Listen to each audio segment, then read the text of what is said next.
ഇന്ന السمع والبصر والفؤاد كل اولئك كان عنه مسؤولا.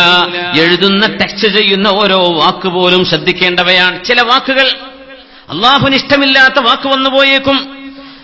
പരിശുദ്ധമായ ഹദീസിൽ മഹാനായ ഇമാമുന മുസ്ലിം തങ്ങളും ഇമാം അഹ്മദ് ബിൻ ഹംബൽ തങ്ങളും ഉദ്ധരിച്ച ഹദീസുണ്ട്. സ്വഹീഹ് മുസ്ലിമിലും മുസ്നദിലും വന്ന ഒരു ഹദീസുണ്ട്, വളരെ സ്വഹീഹായ ഹദീസ്. രണ്ട് സഹോദരന്മാരുടെ ചരിത്രമാണത്. ജ്യേഷ്ഠൻ വളരെ നല്ല മനുഷ്യനാണ്, അനുജൻ വളരെ മോശക്കാരനാണ്. അങ്ങനെ എത്ര കുടുംബങ്ങളുണ്ടെന്നാ ലോകത്ത്. അള്ളാഹു എല്ലാവരെയും നന്നാക്കി കൊടുക്കട്ടെ. വളരെ പടച്ചോനെ പിടിച്ച് നടക്കുന്ന നല്ല മനുഷ്യൻ. അനുജൻ അങ്ങനെ ഫിത്നയും ഫസാദായിട്ട് നടക്കുന്നു, ഗീബത്തും നമീമത്തായിട്ട് നടക്കുന്നു, കള്ളു കുടിച്ച് നടക്കുന്നു, വ്യഭിചരിച്ച് നടക്കുന്നു. പടച്ച തമ്പുരാൻ നമ്മളെല്ലാവരെയും നന്നാക്കി തരട്ടെ. അള്ളാഹു നന്നാക്കി തരട്ടെ, അള്ളാഹു നന്നാക്കി തരട്ടെ.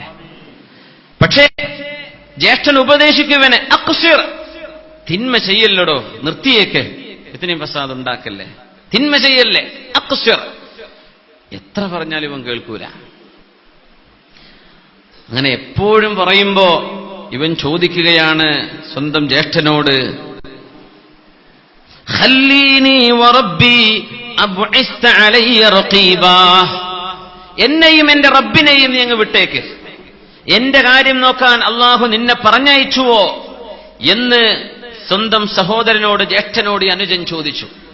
എന്റെ കാര്യം, എന്നെയും എന്റെ റബ്ബിനെയും വിട്ടേക്കണം എന്ന് പറഞ്ഞാൽ അള്ളാഹുമായി മനസ്സിൽ സ്നേഹമുള്ള ആളാണ്.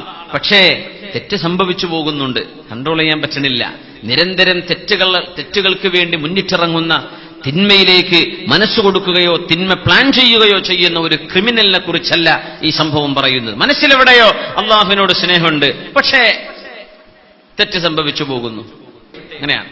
എന്റെ റബ്ബിനെയും എന്നെയും അങ്ങ് വിട്ടേക്ക്, എന്റെ റബ്ബ് കാരുണ്യവാനല്ലേ, എന്റെ മനസ്സിന്റെ നീയത്ത്, എന്നെ സംഭവിച്ചു പോകുന്ന അബദ്ധങ്ങൾ എന്റെ റബ്ബിനറിയോലോ, അതുകൊണ്ട് എന്നെയും എന്റെ റബ്ബിനെയും അങ്ങ് വിട്ടേക്ക് എന്ന് പറഞ്ഞപ്പോ ആ ജ്യേഷ്ഠൻ സ്നേഹം കൊണ്ടോ അഭിമാനബോധം കൊണ്ടോ പറഞ്ഞു, വല്ലാഹി ലാ യഗ്ഫിറുല്ലാഹു ലക യാ ഫുലാൻ, അള്ളാഹുവിനെ തന്നെയാണ് സത്യം, നിനക്ക് അള്ളാഹു പുറത്തു തരൂല. ഉറപ്പാണ്, അള്ളാഹിനെ തന്നെയാണ് സത്യം, അള്ളാഹു നിനക്ക് പുറത്തു തരൂല. ആ വാക്ക് വല്ലാത്തൊരു വാക്കായി പോയി. മഹാനായ അബൂ ഹുറൈറ റളിയല്ലാഹു അൻഹു ഹദീസ് റിപ്പോർട്ട് ചെയ്തുകൊണ്ട് പറഞ്ഞു, വല്ലദീ നഫ്സി ബിയദിഹി ലഖദ് തകല്ലമ ബികലിമത്തിൻ ഔബഖത് ദുനിയാഹു വഉഖറാഹ്, ദുനിയാവും ആഖിറവും നഷ്ടപ്പെടുത്താൻ മാത്രമുള്ള വാക്കായി പോയി ജ്യേഷ്ഠനാ പറഞ്ഞ വാക്ക്. നിനക്ക് അല്ലാഹു പുറത്തു തരൂല എന്ന് നമ്മൾ എങ്ങനെ പറയും? അല്ലാഹു അല്ലേ പുറത്തു കൊടുക്കുന്നവൻ.